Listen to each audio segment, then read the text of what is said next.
Good morning, good people. How is it going? Hey, what's up? We are doing good. It is Wednesday, December the 16th. School is getting ready to get out for the rest of the school year for the end of the semester, and this is our last access denied for the year. Which for me, when we started access denied, it was really around after the tornado had hit, and we just really wanted to keep parents involved and up to date about what was happening in our communities. And it's really transformed into a platform and an opportunity where we have gotten a chance to talk to school board members, people affiliated as teachers who are doing some innovative things in the community, parents who have graduated from our fellowship, parents who are leading learning pods. And so Access Denied has really grown over the past several months since we started it in late March, early April. So first, I just wanted to start off by thanking all of you guys who look at us. I know we got about 11 people on now. I see we got Miss Stewart, cohort 5, gonna keep it alive. Thank you for jumping on with us on the final access denied for the year. But this is where we are. We got a lot of things to talk about today as we think about the state of MNPS. We think about, we want to hear from you guys about when do you think we're going back to school? How has your virtual learning experience been for you and your kid this semester? What are the things that you want to see in the new semester, whether it's from your school or from the school system as a whole? And so look forward to jumping in with a lot of you guys, but I see we got Mr. Gardner on as well. How's it going for you, Torvis? Oh, it's going fine. Good morning. How y'all doing? Doing all right, doing all right. How's your week been going so far? That's going fine. Hump day. Hump day. Yes, yes, yes. Yes. And then what about you, Sonia? Hey, I'm doing well. Just looking forward to spending time with family and um, just getting, hey, I'm getting in the holiday spirit over here. Doing fine. Yep. I got my holiday colors on. And check in with us. One of the things that we really try to check into, and I'll tell you guys, and Sonya will probably jump in, just about some of the stories as we've been talking to parents, and really interesting. One of the students who have been having a really hard time struggling with virtual learning. But let us know, like, take this time. You guys are already following us, but we want to know, let us know how virtual learning is going in your household. How has virtual learning been going for you? So I've got two kids who are have been on complete virtual learning. One is at Hunter's Lane, and the other one is at Liberty. So Mhm. it's funny because people often laugh. I use my school options over here. Mhm. So I try to let people know that having options is good, but also gives you the opportunity to see the difference in what your children need, what works for them, what doesn't. Mhm. And so I can see, I have seen virtual learning in the private, because I had a daughter who's in private school who has been doing remote or virtual learning in addition to in-person. But I've also seen from the charter side and from the traditional side of MNPS. So my teenager, my oldest, is a senior. Their personalities are different, right? So she struggled more with the online school because of engagement. It's not rigorous to her, Mhm. and it's not very motivating. So she is really, really struggling Mhm. to adjust to it. My eighth grader, on the other hand, is doing seems like he's doing better. He's becoming more responsible. I don't have Wow. to wake him up in the morning to get on for virtual school at 8 o'clock in the morning. He's on there. He's attentive. I think it works better with his personality because he's very shy. So it gives him the opportunity to be shy at times, right? Mhm. But it also has created a space where he has to be on camera. He has to type in the chat. So it helps him to build that confidence and that skill. He has to do group chat work or groups, breakout groups. And so what parents have to look at is what works for one child may not work for the other, if that makes sense. Yeah, so that makes perfect sense. I think, as we talk about the ILP, as we talk about like every child is an individual, well, we realize the one size doesn't fit all model. Kids wear different size shoes, different brands, different colors. So when we think about our school system, we also have to realize that some children just react differently. My son, it's been hard for him, but I got a nephew who is just loving, who probably won't even go back. I think he may stick with the virtual. And so we got to understand our kids and help them out as they need the help. So I agree. Torvis, what about you? It's a virtual learning. It's getting better. Finally got the connection and the internet is okay, but then I guess the instruction, um, it's harder for my child in the third grade, and it's harder for them to get instruction on the computer versus having the person working in front of them. And then some of the stuff they just can't understand by going on the computer. It's like read these directions or read this, and you really can't see that. You really can't go through and look at it and understand it. So sometimes I guess the communication between the teacher and the child is really mixed up, and they're not really there to show them. So now the child is trying to figure out on their own. And then if you look on some of the classes, they have a lot of questions. You have a lot of kids asking questions, and so at the end of the class, you really hadn't got anything done because so many kids are so confused with just that part of the lesson plan. So, but it's getting better. It's a good thing that they had already had computers before this happened. They were kind of familiar with computers. They weren't familiar with the Zoom classes and the Google Classroom. But over the course of the time, it's getting better with being a third grader. One of the things my daughter said, and I have communicate this to the school. So just remember, when I say something, I'll repeat it twice. So I want everybody to remember that, right? My daughter said they ain't teaching me nothing. Is this your daughter at Hunter's Lane? My daughter at Hunter's Lane. And I communicated that actually the other day through a text message over the weekend to them that she's struggling and that she's struggling with engagement. But her words is out of the mouth of Babe is they're not teaching me nothing. One of the other things she says is she is a wonderful writer and able to articulate herself through writing. She said that there's low expectations because she can write something with detail and get 100, and somebody can write I don't know and get 100 in discussion questions. And so how do you stay motivated when you ain't gotta work? And this is her.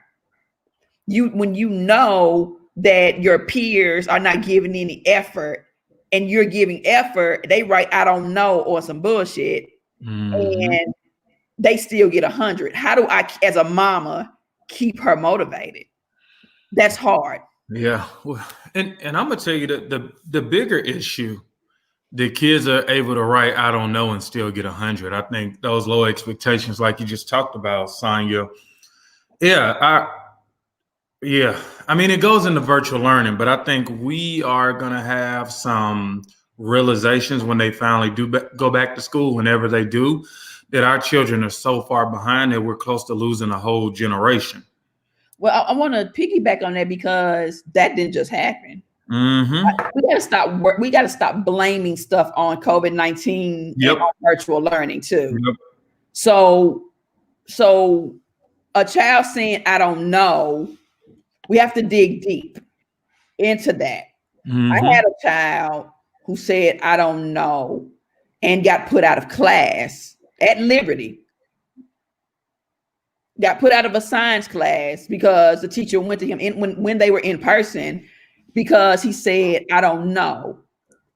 And so the problem was the teacher did not dig deep into the I don't know. I don't know was taken as being disruptive. I don't know can identify a few things that has to be looked into. And so once we drill down deep, and me as a mom advocating for my child, saying, did you ever think about the fact that he really does not have confidence in answering your question? Mm-hmm. Did you ever think to pull him to the side and ask him, was he having a bad day? Because what you don't know is that morning he was very upset and not feeling confident because you guys called on him and he's unable to process the information as quickly. Yeah. Did you ever ask that? So my thing about the kids at Hunter's Lane that are putting, I don't know, where is the follow-up into why they're saying, I don't know? See, I don't blame kids. Mm-hmm. I don't blame kids. They're going to only give us what we require from them. Mm-hmm. So somebody should be calling those kids and say, I saw your response of I don't know. Let's dig into that. Yeah. I think we need to. And one of the kids I want to talk about in a minute, but just want to highlight our parents who have jumped on here. Want to shout out Miss Stewart again, cohort 5. We said cohort 5 gonna keep it alive. We're moving into cohort 7 pretty soon. Jonathan Patterson, I know I spoke with Jonathan on a couple of occasions. Torvis has met with Jonathan and his wife. Kanisha Burke, who has just been so awesome. Kanisha, we got a big ask coming for you. Oh, we calling you later, Bobo. We got something for you. Yep. So be ready for that. And thank you for jumping on with us at the Excellent Schools Task Force last night. Being Vos, who is just doing the most in the McGavitt cluster. Thank you for your advocacy. Thank you for the highlighting my Lamar Alexander looking shirt. I don't get down a lot with Alexander, but yeah, I had to put the flannel on for the Christmas spirit. And then we got Candace, who is just, again, if there was an award that I can give online, it'll be Candace, who has been just a partner in the struggle. She has been very transparent just in what she's going through. Candace, we know you were in an accident earlier this week, so we send you prayers and all the good vibes because Yes. I think it's important. Yes, sweetie. You shout out to Candace, praying for you fervently and truly. I hope you feel better and call us if we can see y'all. We gotta be a community, man. Man, we at Propel, man, we family. We parent led, we parent organized. We don't work for the system. We don't work for nobody else but parents and children and grandparents and people in our community. So, Candace, we love you. We hope you feel better. And please, if it's making you a pot of soup or doing something for you, please let us know because we care deeply about you. And that's just who we are. So, yeah, shout out to Candace. Shout out, Lahanza, we're still praying for you. And the loss of a family member, if she's listening. We need to reach out to her and anybody else out there who's listening. If you lost a family member, let us know so we can be praying, so we can be thinking of you. And we want to know. So let us know. Yeah. You know what I'm saying? That is like we were saying, we're going back to it takes a village to raise a child. So we are the village and we all working together. So we care about everybody's family, what's going on in your life. We're here to listen to, talk with you. So just reach out to us. No judgment. Going on. See, that's why we can advocate for parents for real, because what we found is people judge our parents without even getting to know them. So I'll give you an example. If the district can get in touch with a parent, they'll say things like, well, it's up to the parent to do their part. But you can't say that when you really don't know if they not doing their part. Have you thought about maybe their phone is cut off? Have you thought about maybe they done lost a family member, 2 or 3 or 4? Have you thought about maybe they ain't got no food? Have you thought about they don't even read emails? Have you ever thought about that they don't even know how to read? Maybe they don't even know how to read. Have you thought about they may be giving the 4-year-old a bath when your robocall comes? But they accuse of not caring. And everybody know if you start talking about a parent, y'all already know what happens with me. I Mhm. black out because I know parents love their children, and that's an excuse cop out to blame parents. Right. Yeah.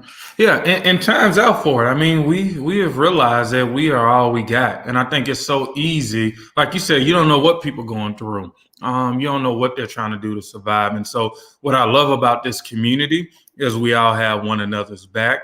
And we all speak up. And in this new year, there's going to be some opportunities to speak up. But Sonia, if you could just talk briefly just about your experience with one of the students from Maplewood and kind of what they were going through, what the journey was, and just how do you feel about that situation?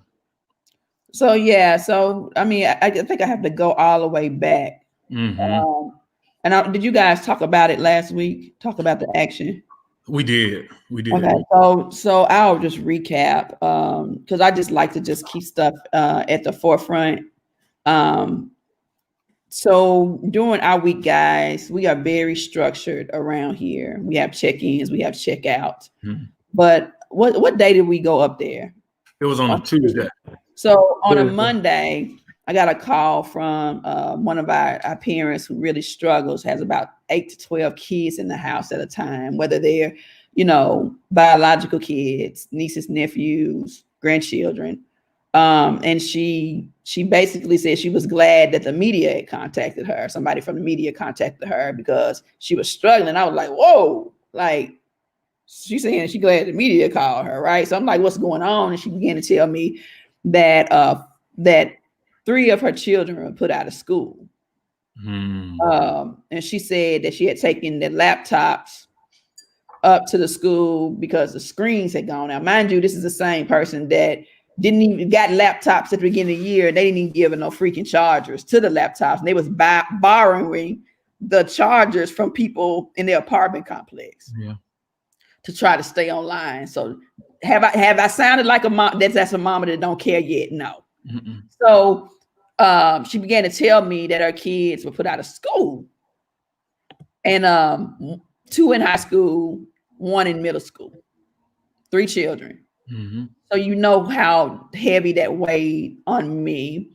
And so when I got on our checkout call, I was already like burdened down. And the team was reporting out, and one of the reports was that John had gotten a call from a child, and immediately, that fogged my glasses up, and everybody on the team was like, dang, right?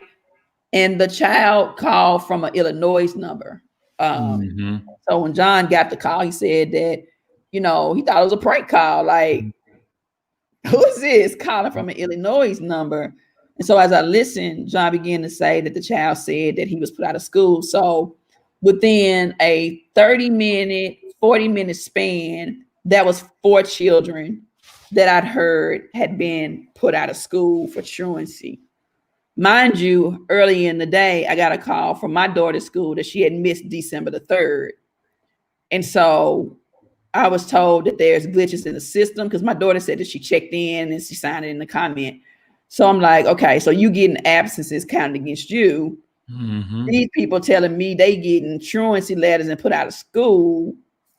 And so the team, we talked about it, and all of us was angry and decided that, okay, we also have parents who have gone through our cohort 6. Shannon was one of them, who have been dealing with absences. Tamara Powell, school in Donaldson, she was getting absences. Her child was online.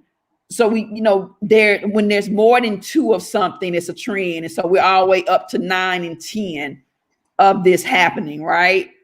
And one of the things I want to reflect on is as I read Facebook posts from teachers and stuff, I look at it and they say things like, these parents need to make sure their kids online. Their kids ain't logging in.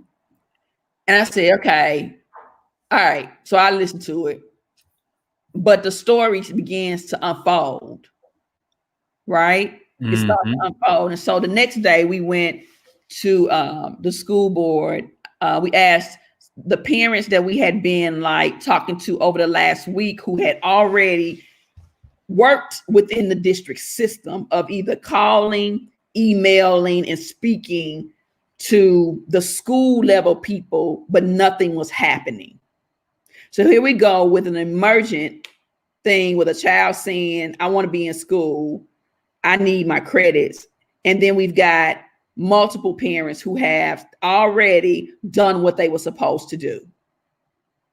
And so I said, okay, as many of them as we can, let's see if we can get them together about 1:45 because we had meetings and stuff. So we had to cancel our rest of our meetings and things.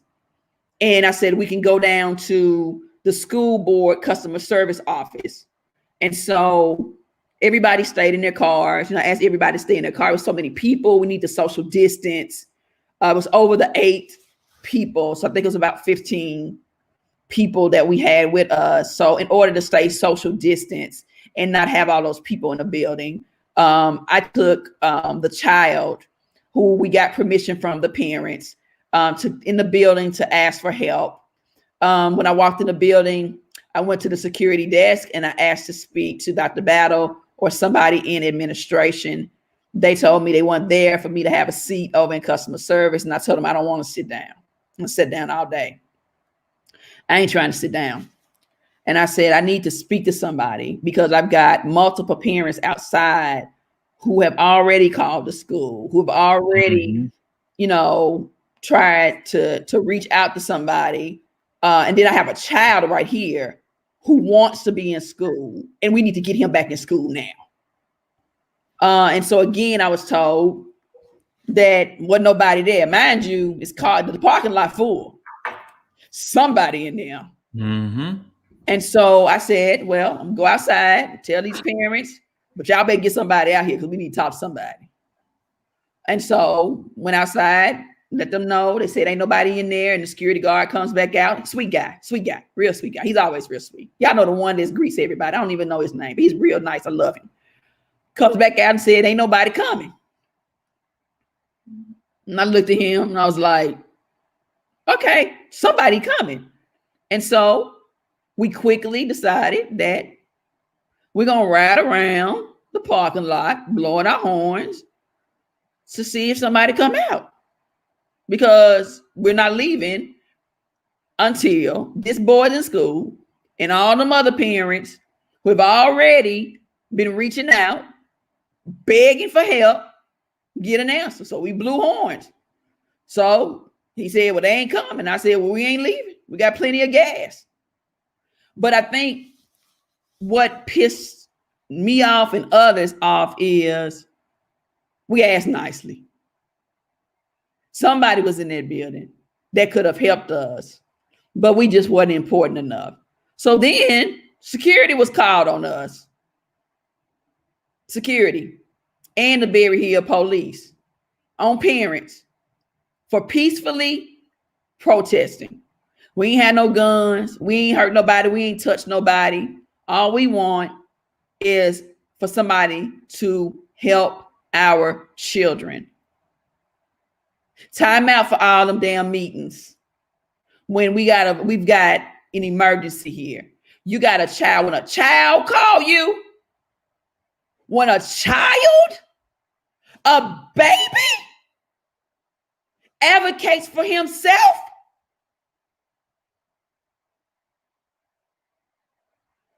we're not leaving. We were threatened with citations and they were told we'll pay them and we got plenty of gas. The media came out there. Yes, before I left the house, I pushed the button. 2, 4, and 5. If they don't help us, y'all come down there. Because there's other parents besides us being told, no, we are not coming out the building.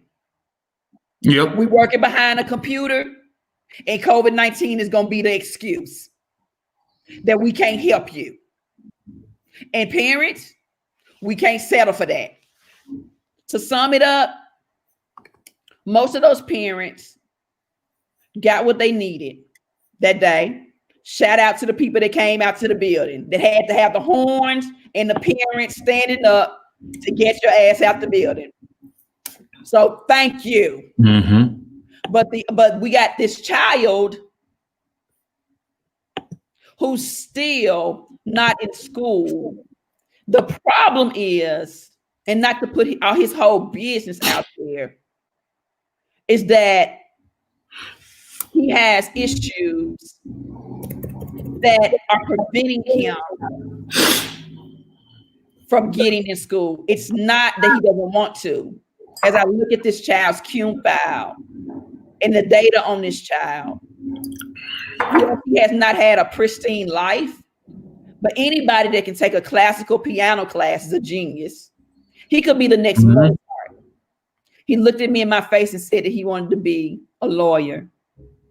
Anybody with the difficulties and challenges that he has and the barriers who can make 93s and 94s in English is not a child that's a high school dropout. He's not a child that should be thrown away. He is a child who has fallen through the cracks. And there are 20,000 children in this district who are listed as truant, who are getting a head tag on them that they just don't want to be in school and they have quit school. Damn lie. Mm-hmm. And the message that I got from a representative in the district yesterday was that the parents they gonna have to do their part because they're doing the best they can. When my daddy used to cheat on my mama, his excuse was he was doing the best that he could. That's how I feel about that statement. It's an excuse. It is a smokescreen. And you cannot educate children and use excuses. Period. Yeah, and I'll take it. And I think the link is posted. If you guys want to get a chance to check that out, it's posted in the comments. I think the strong thing, and this is the reason why we do what we do. If you go back to what Sonia said, she said that she went up there with the kid to ask to speak to someone, and they told her no one was there. And the security guard, that really nice guy. So I know he went back and said, hey, there's some people up here who want to see you guys. They said they're at the customer service desk. And he was sent back through no fault of his own and said, yeah, nobody ain't coming out. And so what happened when you had 12 to 15 parents outside, they was like, okay, we're going to force you to come out. And we started to honk and we started to drive around and we wasn't leaving. And they started to react in. And one, you could say we appreciate them for coming out. But I think we have to ask ourselves, why did it? I was being sarcastic. Yeah. Why did it even have to come to that? Like, why? I asked nicely. Yep. I went in. I asked nicely, but you know what? They'll be pissed off at me, all of us, for that. But I asked nicely inside the building and outside the building. Mm-hmm. And Torvis, what was your take on it, and kind of what role did you play into it? My take on it was, like you said, we was over there trying to get some kids in school. And, I saw comments that we didn't want to be home with our kids, stuff like that. These weren't even my kids. These are kids that called us. This child didn't really have a phone. He's smart enough to download an app, and that's why he had Illinois number, and got on and found a picture of John, and he saw somebody that looked like him, and he was a male. And he took a chance to call John's number. It's 7:30 in the morning. And like John said, he thought it was a prank call. And sitting back talking to this child, and I took the child home. I actually went into the room with him because it was really interrogating him. But I went in with him and just talking to this child. He want to play football. He want to be a lawyer. And like I said, this child is he's doing all he can to try to get in school. He wants to be in school. He really thanked us. I've been to the child house and everything, to make sure this child is doing okay. But to think about it, it's 20,000 other kids out there just like that. 20,000. We could have had 20,000 kids out there that we got to go over for. 20,000. That's a whole lot of kids. And so like you talking about, a generation. Yes. And it is a generation. Service to your point, we need to say this again. That kid did not have a phone. No. He called us through an app because he has some internet in his house, probably the 1099 Comcast internet. He said, I looked on the MNPS website. I saw that black man, and his phone number was on there, and I called him to help me. See, that's why you got to have people too. Nothing against Caucasian people. That's not what I'm saying. But we say this all the time. Our children need to also have people who they can identify. Yes, there were African American females on there, but this young man said, "I saw that black man." See, he could relate and connect to him. He said, "I saw him on there, so I just called him." I just called him. So thank you, John. Yeah, teamwork. But thank you. No, and I'm gonna stop right there. Thank you for being a model for our children. Thank you, Torvis. Thank you from the bottom of my heart as a black woman for being an example for thousands of children across this city and being strong men that we don't tell you that. So thank you for being strong men, because our young men need you. And so thank you. Yep. Thank you. Yeah. We're all in this together. I appreciate the opportunity, but I think what came out of that is just like the community rallying behind him. When I had to leave, Torvis was able to take him home. When he needed to go into the building, like, you walked him into the building. And I'm going to tell you, that kid felt empowered. Like, he felt like people really had his back. And again, whenever he has issues with the thing, he'll call me, he'll call Sonya, he'll call Torvis, because he trusts us, because he knows we're going to support him. And like Torvis said, it's another 19,999 kids out there. That kid ain't been to school since August. And like, he is falling between the cracks. But if you listen to him, you will realize he is relentless. He just needs direction. Like, how many more kids out there who are like that, who we're letting fall through the cracks? And so where are we? We're in day 8. Yeah. He has missed probably 56, 58 days of school. I looked at this child's attendance record. He has not missed over 17 days in the past. And so we have tripled that. That also is evidence that this child, yes, he's got, 15 days out of school. That's a lot of days for a child, but we don't know the circumstances. But that is not, it's close to truant. 15 or 17 days. I'm not saying he missed those in a semester, right? They could have been 7 in a semester, 8 in another, And so I looked at his record, and he has missed in the past 17 days. We're going on almost 60 days. That ought to be a red flag that this child is not a child that's chronically out of school, right? This is abnormal for this child to miss 50 something days. 17, yeah, we can work on that.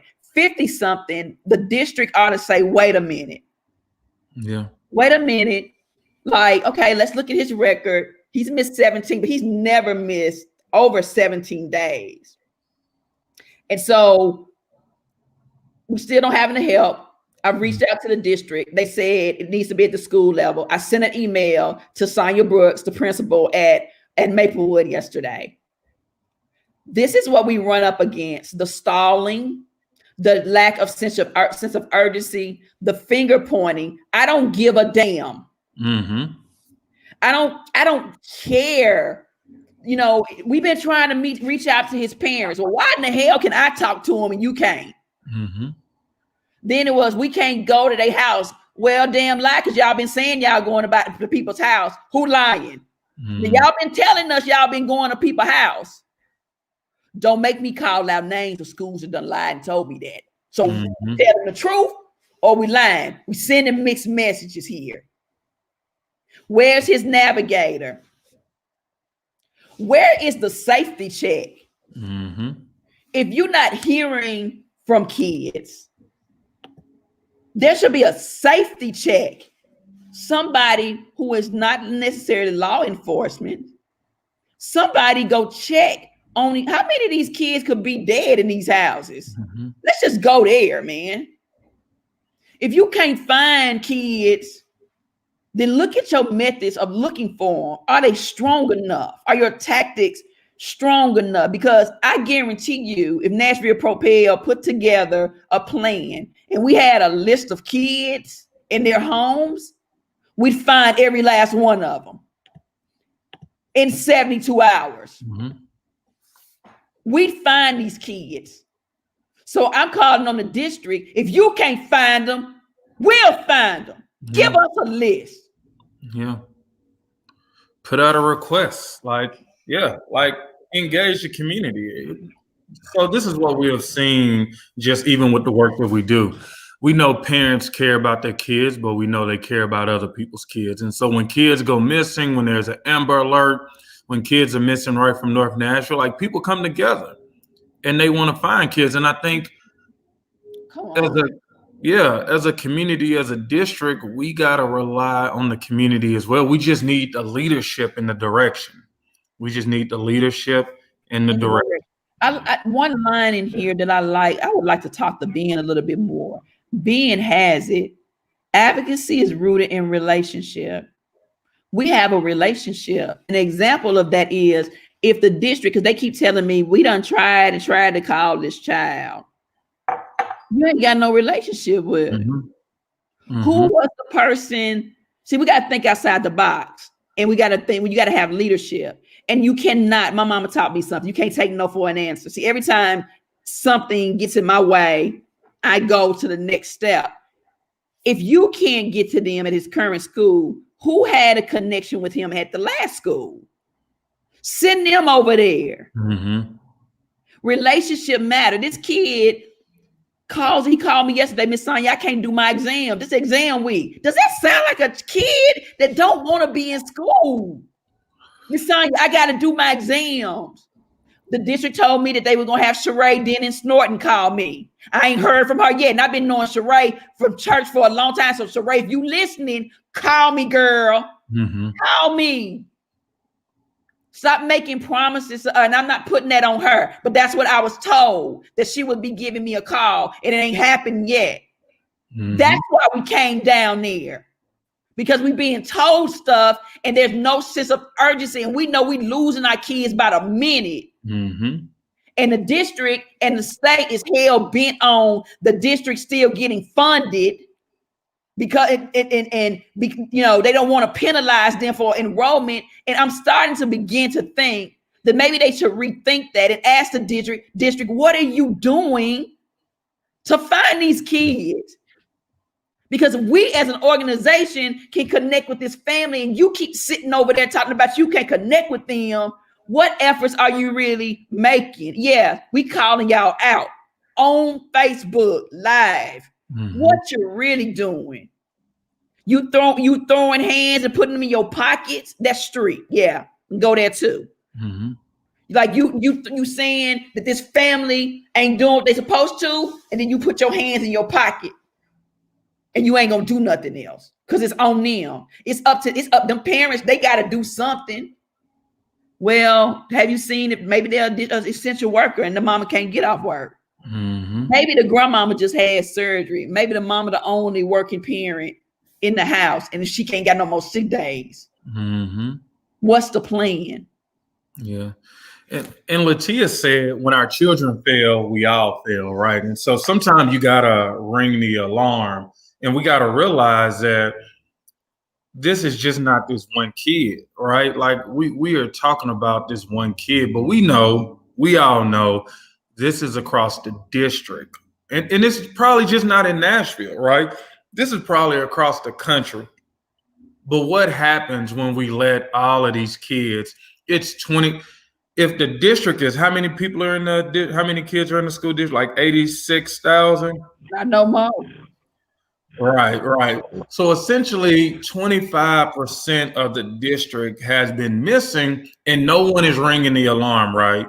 When we do these coronavirus briefings, right? We go before, we plead with the community, wear your mask, stay home, right? Get tested. But when we see this number come across, I think we are so desensitized that we don't realize this is 25%. And it's probably a lot of kids of color. Mhm. And so we just have to ask ourselves, what do we do in these situations? When is the right time to react? When the tornadoes ran through North Nashville, East Nashville, and Hermitage, what did we do? We came together as a community. We picked up debris. We cut down trees. We rescued people because it was a natural disaster. What we're going through now is some short of a natural disaster that we can avoid. It's an education disaster. And we told USA today, Mhm. we're in the education disaster plan. Let me tell you guys something. I know that there's some kids that are not logging on. Mm-hmm. As a matter of fact, I'm gonna tell you something. There's a kid in a priority school. I got wind that he wasn't logging on. I brought him to my house last week, set him right over in their living room. We talked about it. This is what I know about the kid. I said, "How you been doing in school?" See, relationship matters, being you right. How you been doing in school? Oh, I've been doing pretty good. I said, "Okay, what is pretty good? What are you making in English?" And he said Yeah. a 74. This kid thinks that he's been making a 74 in person, going back is good. He's in a priority school. I bet he's not reading on grade level. Mm-hmm. Now we're in the middle of a pandemic. He's struggling because he's been struggling. He ain't been logging online. He's lost his motivation. One of his motivations was being able to play sports. That's been hampered to none of our fault, right? We've got to look at the mental health issues that this is causing. And so we've got to listen to the children. We've got to know what motivates them. Same thing in my house. I got one man, y'all. I'm getting it over here with her. I ain't gonna lie. Like she'll get all her. She can do the work. She done got hundreds in all her classes. But hell, she just did all the work a couple of weeks ago. I'm getting it over here too. So I'll be vulnerable. But I brought this little boy in my house. I know what makes him tick. I called a former NFL football player over here and his grandfather. And we sat in this living room and we put together a personalized plan Mm-hmm. with goals, with strategies, with expectations and priorities. Mm-hmm. But we also celebrated that for a whole week he had been doing his work. See, we've got to celebrate some things with these kids too, right? We can't just, you ain't doing your work. What do we have to celebrate? What have you done? I'm proud of you that you're starting to turn in your work. We talked about the consequences, the problem. We talked about the solution. We talked about the goals. But then the next day we put him on a program, a physical program too. He and my son worked out with this former NFL football player to motivate them. To motivate them, to give them an incentive, to help them to see their greatest potential, to give them a path to their vision for themselves in the middle of a pandemic. So if that can happen in an hour in a living room, it can happen in an hour in a school building or on a Zoom. What did the navigator when they call? How's virtual learning? Fine, bad, struggle. I said, and I did it on purpose. We struggling. Guess what the response was? Sorry to hear that. From the navigator. Yeah, I'm saying it loud. I got the proof. Y'all want to see it? We were asked, how was virtual learning? I said struggling, and I got a response. Sorry to hear that. No help whatsoever. But y'all celebrating the navigator program. Bull crap. I'm gonna call it out, John. It's bull crap. That's real.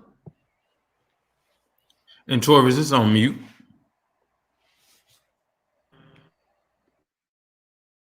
Yeah, it's still on mute. Yep. You hear me now? Verizon commercial. But even with that situation when we got the phone call and the guy was like, "Save my child," and when somebody's calling about "Save my child," uh, they reached out for help, and I couldn't go to sleep knowing that there was a situation going on. I went and found the child, went to talk to the child, related to the child. Now, not only did the dad call me, but the child called me as well. Mm-hmm. And so, like we said, we built relationships. Even going into it, the child wanted to play sports, and I talked to him about me playing college football, how important education was. So they go out there and call 64 Bud West double dog. You got to know what that is. It's all terminology. He's like, yeah, you know what? You're right. So the child is, I checked the child computer. The child computer didn't work. All this time he'd been calling, the child computer did not work. So we reached out to the school and they bought him another computer. But how long has the child been sitting there struggling with no computer, just like his other child? I tell you, they cannot do virtual learning if they do not have a computer. They do not have a charger. They do not have Wi-Fi. It's not going to work. And it's as simple as that. But building relationships, you got to build a relationship with these kids. And the teacher should have a relationship with the kids already if they've already teaching in the class. But it's always about what you can do to help somebody else. And that's how we look at it, about helping others. And it's like we just said, take a village to raise a child. And that's what we keep going back to. Go back to the old way we was doing it. It was working. Yeah, and stop saying that parents don't care. One of our parents that we took up there, we ourselves called the school multiple times and drove up there to see if somebody was at school. That parent had been trying to get in touch with somebody in the school to get help for her child. We'd call the school. And the thing that we got back from the school, when I finally got in touch with the principal, had a nice conversation with the principal. He said that the secretary was out and all the calls were forwarded to that secretary. And so let me tell you something about leadership. We have to take responsibility. Anything that happens with Nashville Propel, I have to take responsibility for it. And I have to, and no matter if I did it or didn't directly do it, I am responsible. That's leadership. And I will take responsibility for that. And so that's the expectations that we have for our principals, the expectation we have for Dr. Battle. If somebody's calling the school, then if they're out, if somebody's out, somebody in leadership has to have a contingency plan. One of the solutions that principal came up with, and I told him we would have his back, is a general email mailbox. And he said he has asked the district for that and he has not been able to get it. And so what I liked about the conversation is he did take responsibility. He does have a solution, but how do we help him to get what he needs as a principal? It was a principal over at East Middle Magnet. He did have a solution, but also in the same sentence, he says, I send out robocalls. But I said, well, maybe I get robocalls all the time, but I may be on a call for work. Or I may be, if I'm a mom with a small child, I can't leave a child in the bathtub to answer the phone. That's dangerous. Says they sent out newsletters. I said, well, how many of your parents can read? Where are your navigators? This particular child has never received a call from a navigator. When he talked to the navigator, she said, well, they have my number. No, ma'am. What are the roles and responsibilities of navigators? They are supposed to call the parents. This child had not been logging on to 2 of his classes. 2 of the classes he wasn't logging into requires him to read. If we tested him, I bet that child is struggling to read. Does that mean that child is a bad child? No, they have an innate sense of survival. If something is hard for them, they're going to do what's easy for them. The child was focusing on the subjects that was easy for him. In English, he was avoiding it. The navigator was his English teacher, who never called the parent to tell them that the child was failing and was not logging in.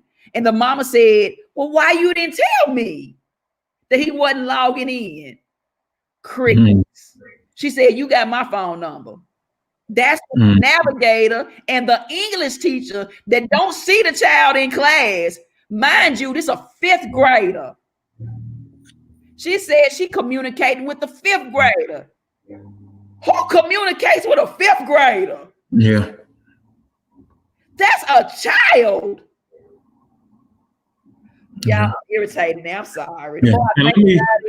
Yep. And let me play one excerpt from that parent from the Fox 17. Let me go through.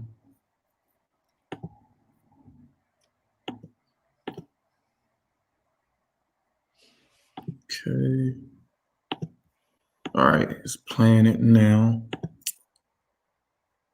This is not alone in her frustration. So all the kids need help. It ain't just my child that's failing. I reached out to other parents just to ask. Jaquez White says her student is failing multiple subjects. I only had 2 teachers to reach out to me from his school. It was his science and his social studies teacher. No ELA and no math teacher. And I was told when they're failing, they're supposed to reach out to you to let you know that they're failing. These parents question the lack of attention towards individualized learning plans, and students still lacking laptops and internet access. Instead, Thomas says some are being mistreated about missing classes. I got 4 phone calls in one day of kids being put out of high school and out of middle school. I reached out to Metro school leaders to confirm if students are being counted absent when they're actually present for virtual lessons, and what exactly is being done to address learning loss concerns for fed-up parents who want in-person meetings with teachers. I'm still waiting on a reply. It's an educational waiting game that these parents say their students cannot afford to play. Now, we did also see Metro school leaders coming outside to that parking lot trying to address some of those concerns. Of course, Fox 17 News, we are going to continue digging, trying to figure out what exactly is going on when it comes to these absences and the students. Reporting live from my house tonight, Erica Glover, Fox 17 News, your Code Red station.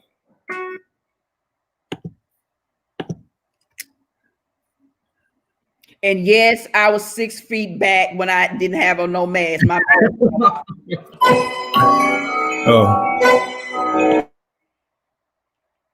Oh. And yes, I had a negative COVID-19 test about 48 hours before the end. Just for anybody that want to come with some smoke. I got receipts, and you might not want to come to me like that because I've been a nurse for 24 years. Mm-hmm. Don't need to try. I'm just gonna tell you. Yeah. Go ahead. And, speaking with this particular parent right there, I actually was on a call with her and the teachers, and it was something that puzzled me because it's like, well, we gave out our phone number at the beginning of the year. And I'm like, at the beginning of the year, and I don't know why, because you might not have got it. But then she was also, the teacher was like, let me get your number. I don't have your number. So therefore, you had never called this parent because you didn't know her number. And you just not giving her your phone number. Well, she said, well, how did you give me your number? Oh, I gave it to the child through the child's email. So these teachers that she's talking about never did have her number, and she never did have their number. So we know they didn't reach out and talk to her and call. And I heard that with my own ears, and I'm like, wow, it's crazy. And so let me tell you something. There are some teachers that are reaching out. Like I got several phone calls last week. So I want to clear the air because I don't like bull crap. We ain't talking about teachers being bad. There are some that are. And if it ain't you, we ain't talking to you. But I don't even blame the teacher that ain't supposed to do it, that ain't doing what they supposed to do. There is somebody they are accountable to who's in leadership. I blame leadership. I don't blame when I go to Kroger and something go wrong at the cash register or somebody that's sacking my groceries. I want to speak to the manager. I want to speak to who's leading at that store so they can coach those people who are not doing what they're supposed to do. Mm-hmm. That's not my job. So I don't want teachers on here saying, it's not the teachers, but I ain't talking to you. If you're doing what you're supposed to do, we ain't talking to you. But we do know teachers that sit on their couch like they in the bed with pillows that teach English class. Don't make me pull out that picture. Mm. Don't make me do. I ain't done it, but don't make me do that, because it's the truth. And so if you are doing what you're supposed to do, ain't nobody talking to you. But I will say that for those who are not doing what they're supposed to do, I think it's their leaders. Whoever's leading them, whoever they're accountable to, is supposed to be making sure the expectations are set and that they are doing what they're supposed to be doing. And that's who I'm talking to. Mm-hmm. I wanted to be clear. Sorry. But I want to be clear. Let me be clear. And just as we get ready, so it's clear, like, this year has been a challenge. Again, we started access denied late March, early April, because we realized we needed a platform to deliver information to parents across the district if they were not receiving it. It's been very clear that access denied on Wednesdays from 11 to 12 has become a place that we can all communicate and kind of find out some of the things that are working and some of the things that are not. Like, shout out to Miss Kimberly White. I think her and Kanisha, we were talking about navigators, and we gave, I think it was Thurgood Marshall a call. We gave John Early a call to talk through kind of what was the problem and what was happening, because that's the communication we were hearing back. We went to the board because we heard from tons of parents that they were getting truancy letters, but they know their kids were on the computer logged in, but they still were not getting counted. And if you ever received a truancy letter, it's some scary stuff when they talk about you can go to jail. And so we got to continue, especially as we go into the new year, to be the champions for our kids who need champions, to be the voice for the kids who don't have a voice, who are not being listened to, who are falling behind the cracks. And so I'll say with gratitude, thank each of you guys. Like, thank you, Ben. Thank you again, Torvis, Stephanie, Rhea, Kimberly, Marnisha, Allison. I already said Kanisha. I'm just going up. Latia, cohort 5, Miss Yvonne Johnson, who jumped back on with us. So thank you guys. Even as I go up the list, like, this is why we're going to continue to do right by our kids, because we got a lot of mama bears and daddy bears who are just not going. And again, Kanisha, we got something for you. So just be on the lookout for a call today. I see this Ben Boska. I've seen his name. Ben, call me.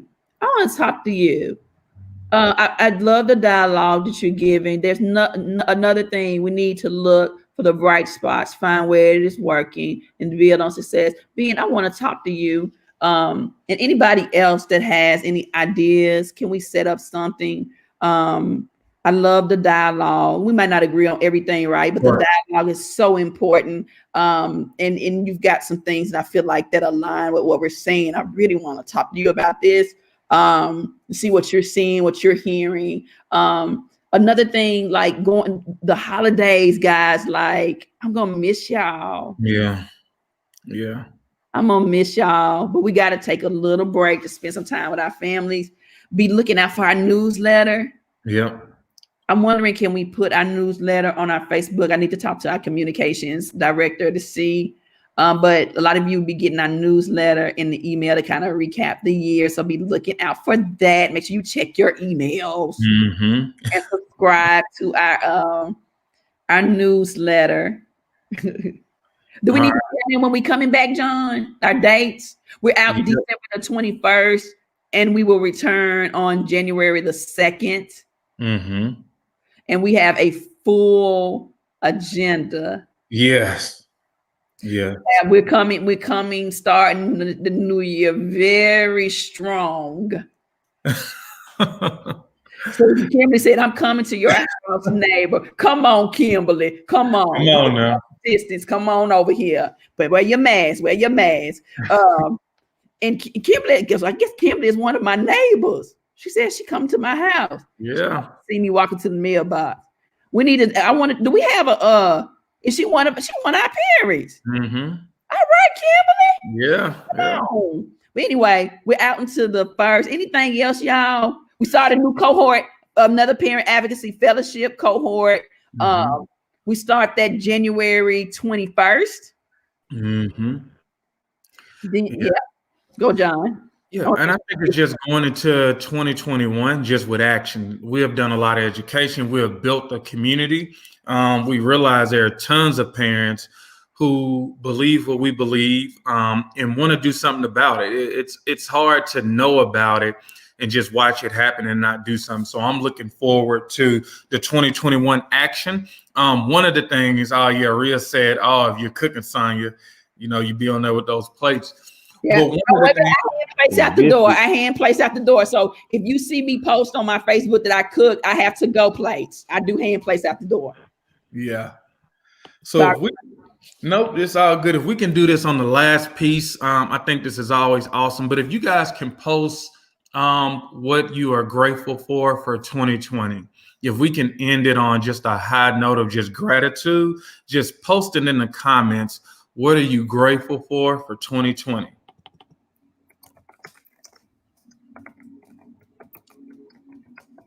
Torvis, you want to model it? What are you grateful for 2020? I can model it. I'm grateful for 2020 that Nashville propel. I came in the middle of the year and I had done some stuff before, and it was like I have a team of people around me, people that care, people that just like brothers and sisters, and we turned into uncles and aunties for a lot of kids. So I'm grateful for that and grateful for my family. Everybody's healthy. Everybody's still here. And it's time for remember the reason for the season. Mm-hmm. All right. I agree with that. And then I will go next. I'll say what I'm grateful for. I think adding on to what Torvis said, just the community. I think having a consistent platform to meet so many parents who have gone through our fellowship, who have been on Access Denied, who are doing other task force. I mean, we had a meeting last night with a person who is really trying to do great things in our city. And I think I'm grateful for giving more people access to leadership because I think when you have strong leaders, you have strong communities. And so I'm just grateful for each of you out there in the social media world. New tonight, Metro School. Uh-oh, John gonna play it again. Technical deal. And I'm thankful for technology. Technology has been the gift and the curse. And so I look forward to going in 2021 stronger in technology than I was in 2020. I'm going to read a couple of parents and then I'll say mine. Rhea says that she's grateful for diversity in the White House and she's grateful for the hope in 2021. Stephanie says she's grateful for having the income and being healthy and having the enormous privilege to be able to stay at home. Who else we got? We got anybody else saying they're grateful? Ben says, thank you, John. I'm grateful to see your family joining together and for the amazing marriage of two powerhouse people. I'm grateful for second chances and for this moment and for people who don't give up on other people. Why is Ben my new best friend? I love him. I think that's not my new brother. Marnisha Garner says, I'm grateful for strength, grateful for the tables I have been seated in this year, grateful for family and these beautiful children who are indeed the future.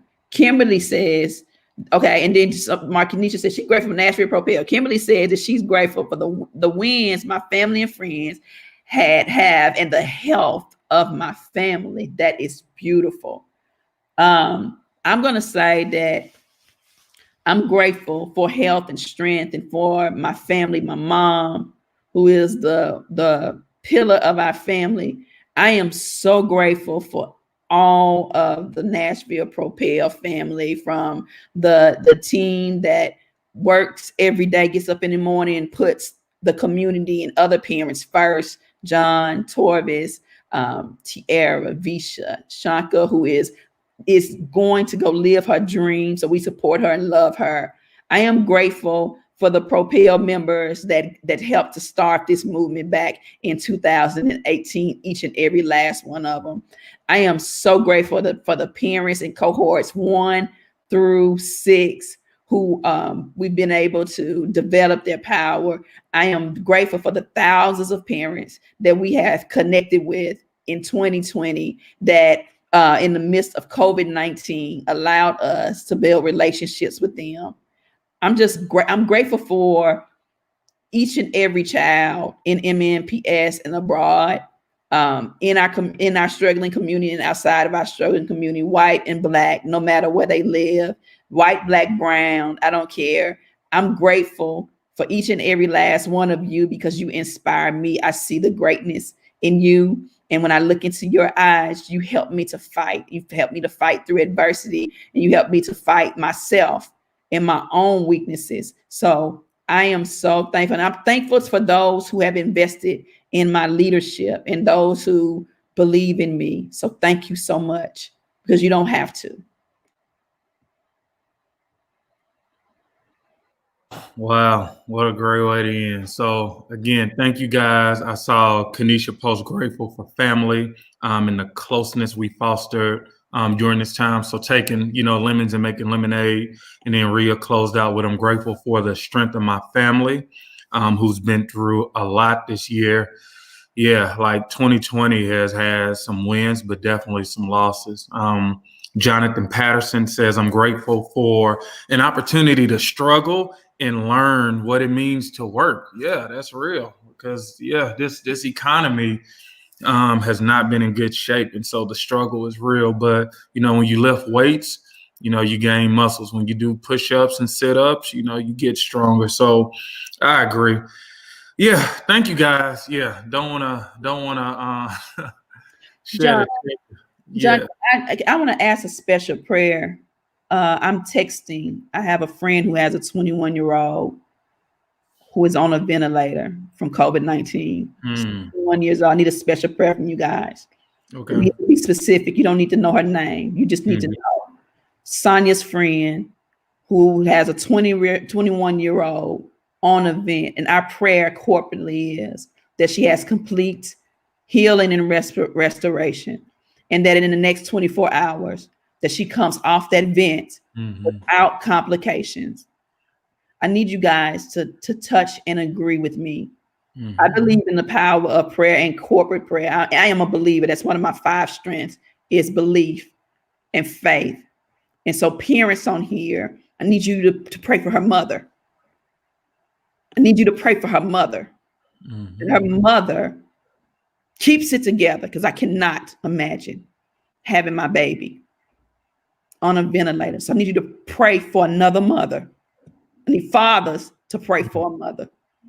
And I need us to pray corporately for total healing, total restoration of this child who is 21 years old, who has been stricken by COVID-19, that she won't be defeated. The weapon has formed. Yes, she's on a ventilator. Yes, she has COVID, but it will not prosper over her life, and it will not take her out, and it will not leave her with any infirmities. And I need for you guys to do that. I'm asking you for a special prayer, because I'm in the middle of texting this mama. And so I got it in my heart to say it out loud, that I need each and every last one of you guys to call on the power of God and the power of people. God has all the grace. We have all the faith. So thank you. Thank you. Thank you. And with that, guys, we will see you guys next year, January the 2nd, on that Wednesday at 11 a.m. Thank you, guys. Leaving with a full heart. And I will talk to you guys. We will talk to you guys.